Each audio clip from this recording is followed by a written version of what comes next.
So Google has just refreshed its most affordable Pixel smartphone for 2026, the good old Pixel 10a. Oh no, hang on, this is the 9a, isn't it? Yeah, 10a, 9a. This is the new one, maybe. The Google Pixel 10a will once again set you back 499 GBPs, and comparing side by side with the older Pixel 9a is very much a game of spot the difference. You do have a handful of upgrades which, to be perfectly honest, even the horniest of Google fanboys would struggle to get perky over. But what is the difference, and is the Google Pixel 10a still cracking value and worth buying over other mid-range rivals? Well, here's my Pixel 10a review, and for more on the latest and greatest tech, please do poke subscribe and ding that notifications bell. Cheers!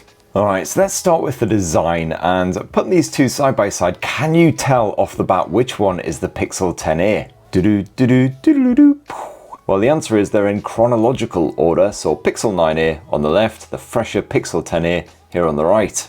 It's yet another compact 6.3-inch smartphone, which your Uncle Spurt's absolutely delighted about. You can actually tell the difference because the bezels are a fleece foreskin slimmer for the Pixel 10a. So it is slightly more mini compared with the older Pixel 9a, and it's also a Beatles ball bag lighter at 183 grams. And yeah, sure, there is still undoubtedly room for improvement. Those bezels couldn't be described as slender or skinny, but hey, I came to this thing straight off of the Xiaomi 17 Ultra. And let me tell you, that thing is the size of King Kong's fuzzy scrotum, and that's on quite a warm day as well. So certainly in comparison with a lot of modern smartphones, the Google Pixel 10a feels delightfully dinky and lightweight. And the Pixel 10a is also flatter than a bit of M25 roadkill. You've got a completely flat screen, you've got flatter edges, and now you've got a 100% flat back, as that camera bump is now flush with the rear end.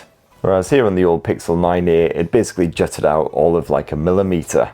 But at least with the compact finish and those rounded corners, the Pixel 10a is still pretty comfortable to clutch. And one-handed use isn't too awkward. Of course, you've always got the old one-handed mode that you can flip to at any time. Although bugger all camera bump also means bugger all finger shelf action just for resting the phone on when you are playing one-handed.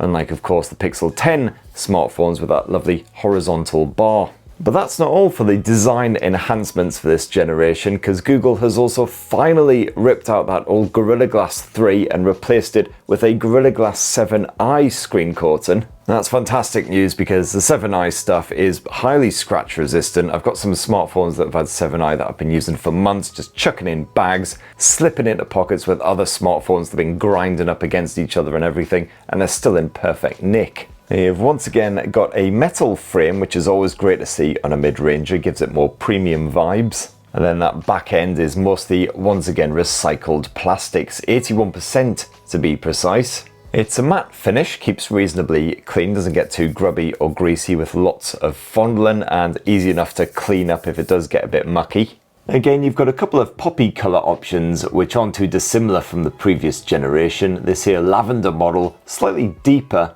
than the purpley blue iris of the 9a. And Pixel 10a once again IP68 dust and water resistant, so no stress if you're at the beach, if you're in the bath. You can spill your breakfast vodka all over it, just towel it off, it'll be fine. And I got sod all complaints about that in-display fingerprint sensor once again, even though it is just another optical scanner. I've personally found it's one of the better ones out there, if not quite as good as an ultrasonic scanner, but fast to act and generally dependable, even if my thumbs are a wee bit moist or a little bit grubby.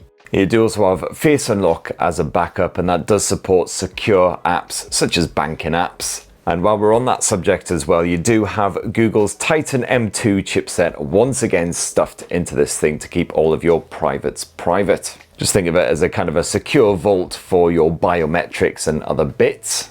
And naturally, of course, because it's a Google blow, you're on the latest, freshest version of Android, number 16. Should be among the first blows to get Android 17 when that's available. And of course, as always, Google is offering a generous 7 years of OS upgrades, pixel drops and security shenanigans. And of course, it's a blissfully clean, slick, crapware-free experience. No Facebooks or LinkedIn's or booking.bloody.coms, no duplicate web browsers or other shenanigans like that. Otherwise, Google is somewhat stingily sticking with just 128 gigs of storage for the Pixel 10a base model, which in 2026 is just not enough, especially when honking great morphos like Wuthering Waves take up basically half of that space themselves. You know, especially since there's bugger all micro SD memory card support. Many mid-range rivals are upping the base storage to 256 gigs now, whereas with Google, you do have to pay for that. So I implore you, Google, please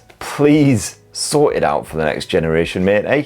But you got all the other features that you would expect slapped on here, the likes of eSIM support. Incredibly handy if you are buggering off abroad, somewhere where your SIM card's not supported, because you can download an eSIM onto your phone before you even get on the plane. Job done. You got all the usual excellent Google safety and emergency features, including car crash detection and crisis alerts. The brilliant privacy dashboard, of course. Can automatically filter spammy callers on your behalf. You got that excellent built-in VPN, which is super handy. And of course, oh yes, buckets and buckets of AI. Hey, stop complaining. At least I'm not as rubbish as that Apple cack. No, fair point. So of course you've got all the usual bangers on here. Gemini, which is frankly fantastic, bit of circle to search. No sign of Magic Q, but I'm not particularly bothered about that because on my Pixel 10 smartphones, I literally never used it in real life. It just didn't ever actually help out. But one feature that is still missing here on the A series Pixels, which I do miss, is the Pixel Screenshots app. It's pretty handy if you're an old git like your Uncle Spurt, your brain's a bit knackered, can't really remember stuff anymore. I take dozens and dozens of screenshots pretty much every day. So it's really handy to be able to just quickly search through that information with a quick voice command, rather than trawling through hundreds of screenshots for a specific QR code or itinerary or boarding pass or whatever. Not much difference when it comes to the screen tech. It's once again a 6.3-inch Actua display slapped on the front end of the Pixel 10a, like the 9a. It's a bit of P-OLED tech. You got 2424 by 1080 pixel resolution, which for a compact display like this is all you need for pin-sharp visuals. You once again got full 24-bit color support, but this panel is ever so slightly brighter than the previous generation with sharper contrast.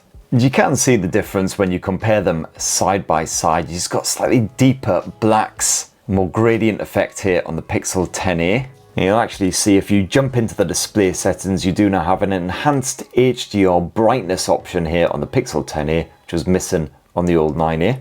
You can actually scale the intensity of this. And it's undoubtedly a gorgeous screen, quite rich, vibrant colors on the default settings. The refresh still ranges from 60Hz to 120Hz, it's not LTPO tech, and it is missing the anti-flicker features of some rivals, just in case you are more sensitive to OLED displays. But despite its more compact size, I still find it perfectly fine for kicking back with a movie, doing a bit of gaming, whatever else.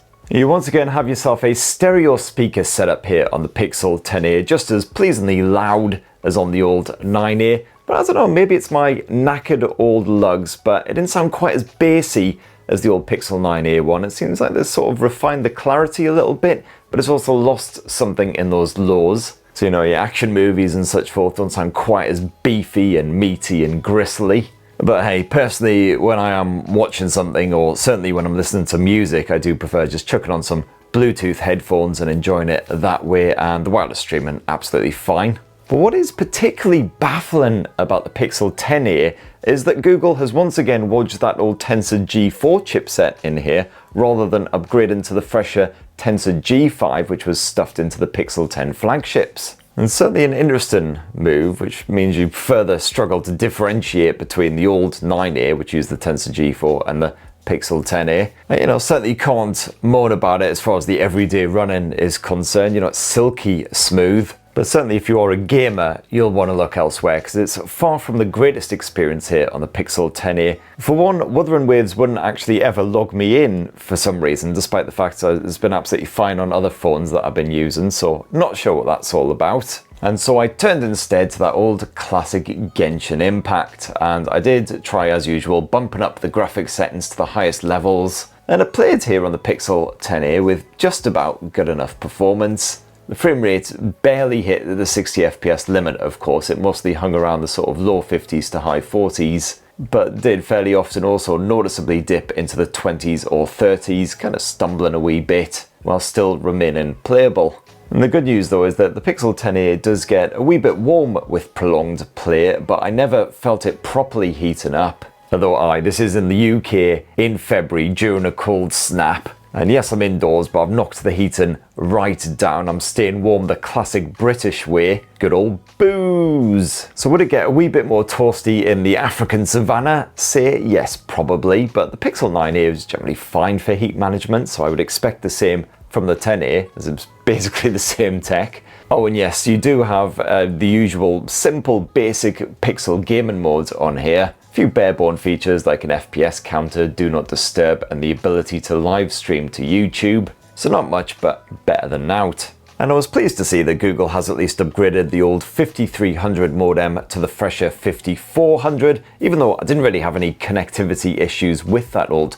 Pixel 9a, barring one weird day where it just refused to really connect to my Wi-Fi. Pixel 10a has been perfectly behaved, however, no connectivity issues whether on Wi-Fi or on a mobile network. No dropped connectivity when I've been moving about. It's downloaded massive files nice and quick, and because you've got that updated modem, you've also now got satellite SOS support, which is particularly good news if you ever spend any amount of time out in the sticks. Allows you to call for help if you find yourself stranded well out in the wilderness. Not your Uncle Spurt, of course, he's sensible. Furthest I ever bugger off to is the local Aldi. And hey, I know you'll probably soil yourself in shock at the news, but the battery capacity is the same as the Pixel 9a. Once again, 5,100 mAh. And hey, the battery life is still solid here, if not particularly outstanding or anything compared certainly with some rivals which do now have much greater battery capacities thanks to using silicon carbon tech. But honestly, bugger all complaints from your Uncle Spurt. Even if you're quite a demanding user such as myself, you'll make it through a full, pretty intense day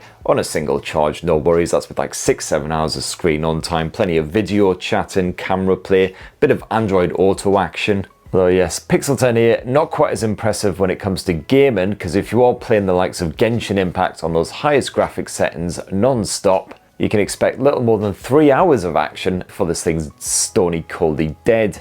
And if you are running on absolute dregs, the extreme battery saver mode is now apparently even more extreme. You can eke out a few more hours with that, although I couldn't actually notice any difference between the extreme battery saver mode here on the Pixel 10a versus the old 9a. And Google is slowly edging up the charging speeds here on the A series as well. So you now got 30 watt wired charging support versus 23 watts, and also 10 watt wireless charging support versus I think it was 7.5 on the Pixel 9a. And sadly, of course, still nowhere near as nippy at recharging as some rivals from the likes of Poco, OnePlus, Motorola, etc.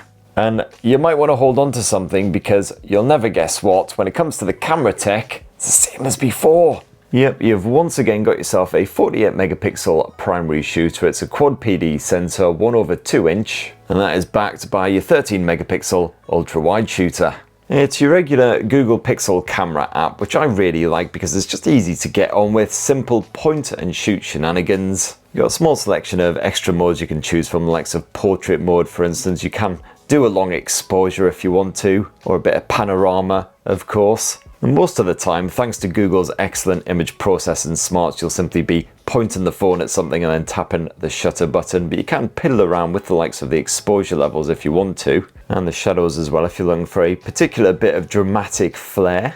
And a couple new camera features tucked away in the settings as well, including rich color in photos, which as you can see there uses display P3 instead of sRGB. And you've also now got auto best take on the Pixel 10a, which is handy if you're taking shots of family or friends. And it's especially good if there's kids or morons involved who can't keep still and keep on blinking and looking away and stuff. And that camera coach tool has also migrated over from the Pixel 10 smartphones. This is quite good if you don't really know much about photography, like myself. It basically leads you through how to get a good photo by framing it properly, complete with a bit of grid action, as you can see there. Making sure you're fully in focus. Of course, Google has been a wee bit fuzzy when it comes to all these features actually coming to the Pixel 9a, because there's no reason why they can't, because it's running the same camera hardware, running the same Tensor G4, etc. And when it comes to the actual picture quality, well, the Pixel 10a almost identical to the Pixel 9a. Those tones not always consistent, sometimes they came out slightly warmer on the 10a and vice versa, but otherwise incredibly similar. You can expect quite lifelike colour reproduction again, including skin tones, along with lovely natural look in contrast for a realistic image. And the Pixel 10a, once again a banger at this price point for low light shots. I found that my evening photos were usually a little bit brighter compared with the Pixel 9a, but without saturating the image, and as usual with impressive noise control. You might not get a telephoto shooter on here, but you do get the usual 8x super res zoom capabilities. And this does big itself up a bit too much, frankly, because at that 8x zoom level, everything looks pretty low res. We are talking Dreamcast levels here, tops. And then if we swap to the video mode, well, no real changes here for the Pixel 10a versus the 9a. You can once again shoot it up to 4K Ultra HD resolution at 30 or 60 frames per second. And the only feature you're missing out on at 60 FPS is that speech enhancement, which to be fair is pretty decent if you are doing a bit of vlogging, chatting at the camera, so I would recommend sticking that on. It'll certainly do the job for your simple home movie shenanigans. Got decent stabilization, crispy visuals as long as you're not shooting in low light, and clear audio pickup, especially vocals using that speech enhancement. And the Pixel 10a once again sports a 13 megapixel front-facing camera, that's 1.3, which can record your gorgeous, haggard, wrinkled mug, I guess, at 4K resolution at 30 frames per second. There's no 60 FPS option at that Ultra HD resolution, but it's good for you. Bit of vlogging, bit of video chat action, etc. And there you have it, my lovelies. That in a delicious wee nutshell is what I reckon of the Pixel 10a. And it is hard to argue with the idea that Google basically just picked up the Pixel 9a, fiddled with it a bit, tweaked a few bits here and there, and then said, F it, that'll do. Last one down the pub's a dripping twat. There are some updates here which are lovely to see. The Gorilla Glass 7i display, finally, the slightly slimmer bezels surrounding that screen, the slightly faster battery charging. But obviously, if you already own the Pixel 9a, then yeah, why would you upgrade to the Pixel 10a unless you're particularly horny for satellite SOS shenanigans? It's a much bigger upgrade if you've got an older A-series smartphone for the Pixel 8a or earlier. But then by making the 10a so similar to the 9a, Google have made it kind of hard to argue against just finding a Pixel 9a on the cheap and getting that instead. As far as comparisons with other mid-ranges go, well, nothing is just about to launch its fresh new Phone 4a, of course, so stay tuned for all of that.